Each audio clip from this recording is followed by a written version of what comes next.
Hello there! Another season done. Alas, it was the final season of Curihistory. Yeah, I'm not saying psych right now, but that doesn't mean the channel is done. There is reason to rejoice. In the final part of the episode, I will talk about the future changes to the channel, so stay tuned. As for today, we will dive headfirst into a mysterious book that is written in a language unlike any other known to linguists, and as of today, utterly undecipherable. That is, if it is a language at all, and not a huge hoax. Join us as we explore the Voynich manuscript.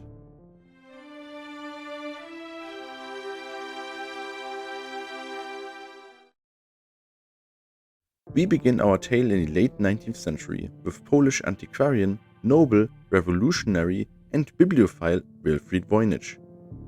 The man had quite the history before even getting his hands on the manuscript. He was born in the Russian Empire and had joined the proletariat, one of the many socialist parties that sprang up around Europe at the time.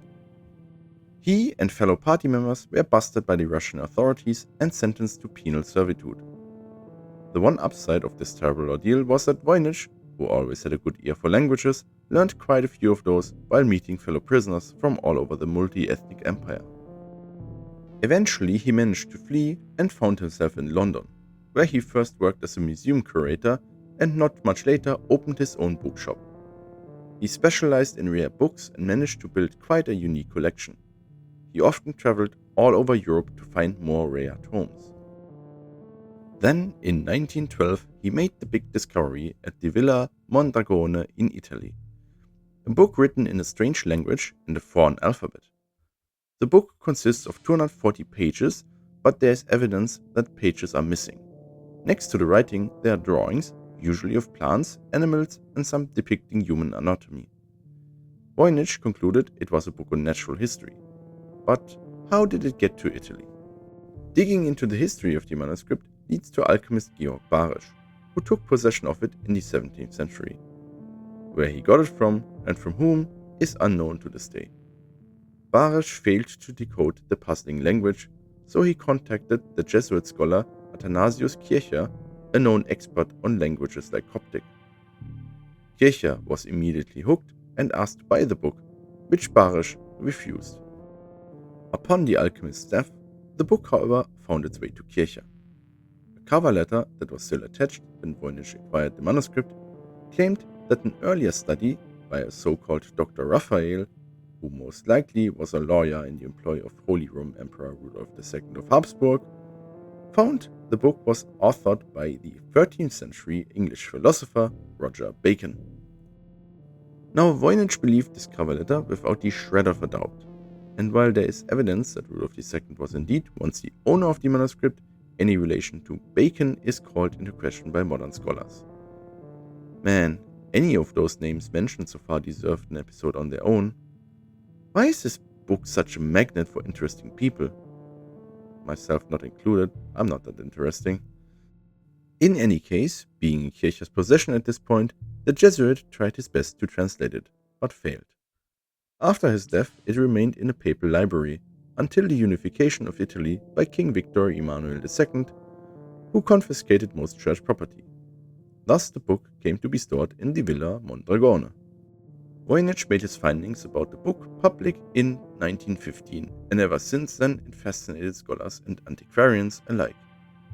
It was passed down to a good friend of his wife after his death, who in turn sold it to Hans P. Kraus, who again is a really interesting person, often described as the most successful and dominant rare book dealer of the 20th century. However, Kraus failed to find a buyer for the book and eventually donated it to Yale University, where it is still held today. Ever since, its bizarre nature gave ground for many theories. Aside from Bacon, another medieval philosopher by the name of Albertus Magnus was also a common early guess for the authorship. The Italian engineer Giovanni Fontana is also a contender, considering his style is similar to the illustrations found in the manuscript, and he lived between 1395 and 1455. This aligns very well with a carbon dating of the book's vellum to between 1404 and 1438, The style of illustration and layout also fit right into the early 15th century Italy. That, however, still leaves the question of the unknown language, and even here, Fontana could fit. See, the language in the book is, as I said, unlike anything known to linguists. While some linguists see similarities with East Asian languages, others claim it doesn't seem to follow the structure of any human language. Pretty much any language on Earth has short words that are repeated often. Think of prepositions, pronouns, common verbs. So a good tactic to try to decipher an unknown language is to look for short words that are repeated frequently. Linguists did that and found the frequency of such words was unnatural in the text. Now our friends from the History channel are probably already attributing the book to aliens, but more likely this means that the book might be written in cipher. Something that Fontana was known to do. However, the ciphers used in his texts are much simpler than the Voynich manuscript. Potentially, this just means he got better at writing in cipher, or the author was another person entirely who just happened to be really good at encrypting. The question, however, would be, why? Why go through all of this effort to write an entire book in a difficult cipher when it's just a natural history? Well, this is where it gets really bizarre. An analysis of the illustrations identified many of the plants, animals, and gems depicted. Through that, the scientists concluded that the book is a natural history of New Spain, or as we know it today, Mexico. However, the New World was only discovered in 1492, more than 60 years after the carbon dating of the book. There is, however, a rational explanation for this. Books were very expensive to create before modern printing methods. In the late Middle Ages, they were still luxury goods. As such, it is entirely possible that the vellum of the manuscript was created decades before somebody bought it to create the manuscript. It further must be noted that while quite a few of the illustrations depict the natural world of Mexico, not all do. In fact, the book appears to be a wide mix of different plants and animals. This leads to our last theory for today, that the book is a hoax. It is plausible that somebody who had access to many different natural history books traced or copied artworks from those and then added a made-up fantasy language around it all. Why? Probably to claim it was found in some arcane place to drive up its value. If that was indeed the reason, it appears to have worked. But even this is just one more theory, as valid as any of the others. And there are even more, ranging from extinct languages to the author suffering from a medical condition.